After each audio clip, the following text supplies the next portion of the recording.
안녕하세요. 작은기업 사장의 도서관의 이국섭 작가입니다.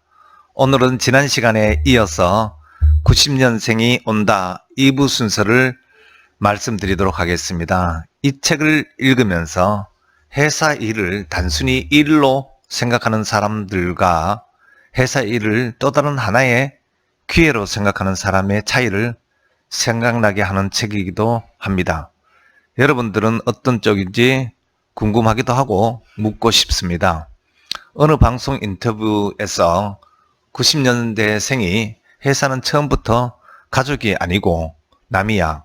어차피 남이고 우리는 돈을 주는 만큼만 일할 거야 하고 말하는 부분들이 나쁜 조직 문화라든가, 예를 들면 1997년도에 외환 위기 때 헌신하면 헌신짝이 되는 조직 문화를 너무도 많이 직간접적으로 경험하고 봐왔기 때문이라고 말하는 주장도 있습니다. 사실 고루한 건 가차없이 외면당해야 합니다. 간단함, 바보 같지만 재미있는 정서인 병맛, 맥락 없고 형편없으며 어이없는 웃음을 병맛이라고 합니다.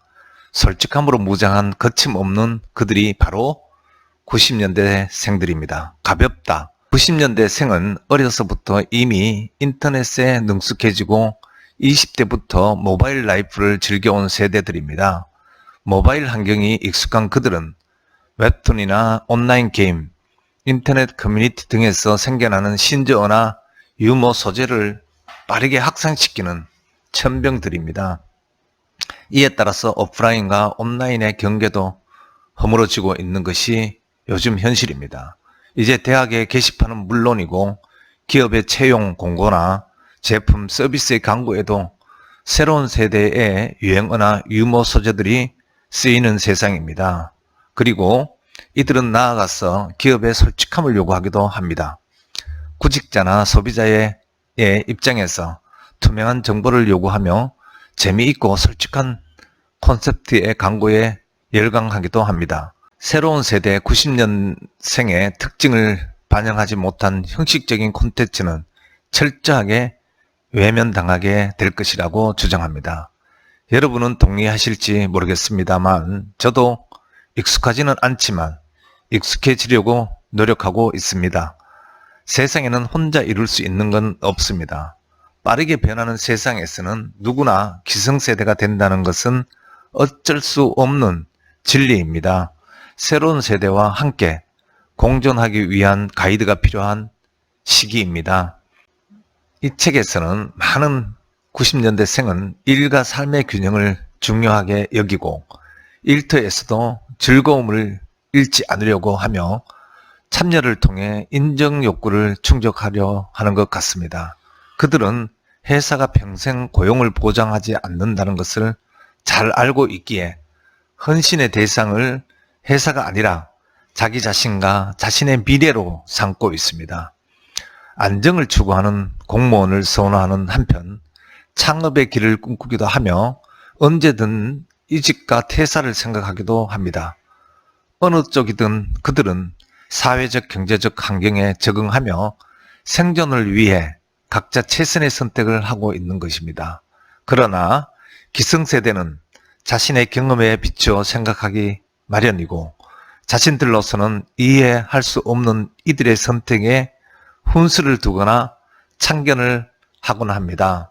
저 역시 그 범주를 벗어나지는 못할 것입니다. 그러나 이 책에서는 과거의 경험이 더 이상 판단의 근거가 되지 못하는 시대라고 주장합니다. 80년대생은 이전의 세대가 소위 삶의 목적을 추구했다면 90년대생은 이제 무엇보다도 삶의 유의를 추구하기 때문에 근본적인 변화가 있다는 것입니다. 이는 이 책의 저자가 X세대나 밀레니얼 세대 혹은 386 세대나 88만원 세대 등의 용어를 지향하고 10년 단위로 세대를 구분해 좀 더 우리 주변을 살펴보고자 하는 것 같습니다. 이제는 90년대생뿐만 아니라 이제는 2000년대생 출생자들에 대한 이해도 필요한 시점이 다가오고 있습니다. 90년대생 또한 빠르게 변하는 세상에서 곧 기성세대가 될 것입니다. 같이 일하는 동료이자 앞으로 시장을 주도할 세대를 이해하려는 노력은 모두의 생존을 위해 필요하다는 것이 중요해 보입니다. 최근 하드로 떠오르고 있는 밀레니얼 세대 즉 2000년대 세대가 우리 사회의 주류가 될 날도 멀지 않았습니다. 문제는 이들의 생각과 생활 방식이 기존의 우리들과는 너무나도 다르다는 데 있습니다. 조금 더 있으면 경영의 주체가 될 90년대생에 대한 철저한 이해도 어렵지만 그럼에도 불구하고 그들과 공생을 해야 하는 기성세대들도 이제 앞으로는 지속적인 공부만이 답이라고 보여집니다. 인간은 누구나 주어진 여건 하에서 행복을 추구하는 존재입니다.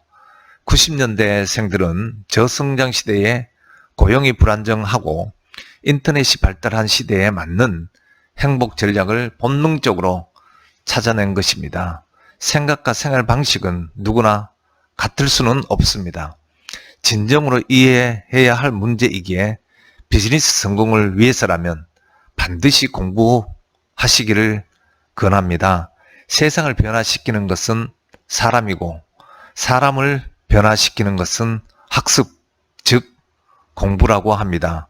여러분들도 이 책에서 새로운 세대의 새로운 생각을 발견하시길 바랍니다. 젊은 세대에게 필요한 것은 위로가 아니라 그들의 입장을 이해하고 지지해 주는 것입니다. 이제 생산의 주체이자 소비자인 90년대생에 대한 이해 없이 기업 경영도 어려운 시기입니다. 현재 사회와 기업 내에서 주도권을 쥐고 있는 중장년층은 90년대에 태어난 젊은 세대에 대한 이해도가 얕고 그 결과 요새 젊은 사람들은 노력이 부족하다는 등 비판만 앞세우는 경향이 있습니다. 젊은 세대에 대한 이해 없이는 국가도 기업도 건강한 성장을 할 수 없는 것입니다. 하물며 급격하게 변화하는 주변 정세와 다이나믹이 발현되는 우리나라와 같은 사회에서는 더욱더 그런 것 같습니다. 이들을 고객으로서 또는 후배로서 어떻게 이해하고 함께 해야 할지에 대한 진지한 고민을 하는 시간을 갖기를 권해봅니다.